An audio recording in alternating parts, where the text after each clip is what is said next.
ആദ്യ പ്രേക്ഷകനെ എത്തുന്നത് കുഞ്ഞഹമ്മദാണ് കോഴിക്കോട് നിന്നും. സി കുഞ്ഞഹമ്മദ്, ഈ ട്രംപ് പറയുന്നത് യുദ്ധമെല്ലാം എന്നെ വിജയിച്ചു കഴിഞ്ഞു, എന്നാലും ഞങ്ങളൊരു 3 ആഴ്ച കൂടി ഇനി അവിടെ യുദ്ധം തുടരും എന്നൊക്കെയാണ് പറയുന്നത്. അവിടെ നാവികസേന തകർന്നു കഴിഞ്ഞു, വ്യോമസേനയാണെങ്കിൽ എന്നേ തകർന്നു കഴിഞ്ഞു, അവിടുത്തെ നേതാക്കളെ എല്ലാവരെയും വധിച്ചു കഴിഞ്ഞു, ഇനി അവിടെ നേതൃത്വമില്ല എന്നൊക്കെയാണ് പുള്ളി അവകാശപ്പെട്ടുകൊണ്ടേയിരിക്കുന്നത്. യഥാർത്ഥത്തിൽ ഈ ട്രംപിൻ്റെ ഭ്രാന്തൻ നടപടികൾ മാനവരാശിക്ക് തന്നെ ഭീഷണിയാണോ?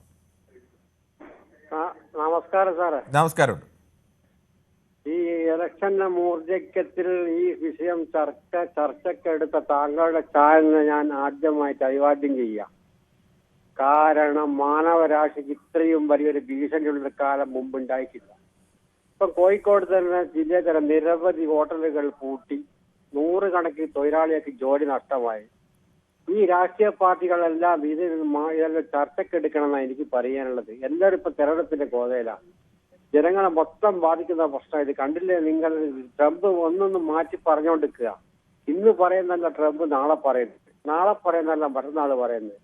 ഇത് ഏറ്റുപിടിക്കാൻ കുറച്ച് രാജ്യങ്ങൾ വേറെയുണ്ട്. ഇത് നിർത്തിക്കുന്നത് നമ്മളെ മാനവരാശി ഭൂമിയിൽ നിന്ന് അപ്രത്യക്ഷമാവുന്ന എനിക്ക് പറയാനുള്ളത്. ശരിയാണ്. ശരി, താങ്കളുടെ അഭിപ്രായം വളരെ വ്യക്തമാണ് കുഞ്ഞഹമ്മദ്. ശ്രീ മുഹമ്മദാണ് മഞ്ചേരിയിൽ നിന്നും. ശ്രീ മുഹമ്മദ്, യഥാർത്ഥത്തിൽ നേരത്തെ കുഞ്ഞഹമ്മദ് പറഞ്ഞൊരു നിർദ്ദേശം തന്നെയാണ് നമ്മുടെ രാജ്യത്തെ അടക്കം നേരിട്ട് ബാധിച്ചുകൊണ്ടിരിക്കുന്ന, നമ്മുടെ അടുക്കളയിലേക്കടക്കം എത്തിക്കൊണ്ടിരിക്കുന്ന ഈ യുദ്ധത്തെക്കുറിച്ച് യഥാർത്ഥത്തിൽ നമ്മുടെ രാഷ്ട്രീയ നേതാക്കളും രാഷ്ട്രീയ പാർട്ടികളുമൊക്കെ ചർച്ച ചെയ്യേണ്ടതല്ലേ? നമസ്കാരമുണ്ട്. പിന്നെ ആദ്യത്തെ ആള് കുഞ്ഞമ്മ അശ്രമതി ശരിയാണ്. അപ്പോ ഇതിന്റെ ആകലിന്റെ മൊത്തത്തില് യുദ്ധം ഏറ്റെടുത്തിക്കണ നമ്മളെ ട്രംപാണ്. ഈ ട്രംപിനെ ആദ്യമായിട്ട് വേലിയാടുന്ന പശുവിന് കോലുകൊണ്ടാണ് മരണം എന്നുള്ളത് അയാളൊന്ന് ഓർക്കണം നല്ലതാണ്. കാരണം എന്താണെന്ന് വെച്ചാൽ അവിടെ യുദ്ധം, ഇവിടെയൊക്കെ വീട്ടിൽ എന്തുമാത്രം കഷ്ടപ്പാടായി ഇപ്പൊ അറിയോ.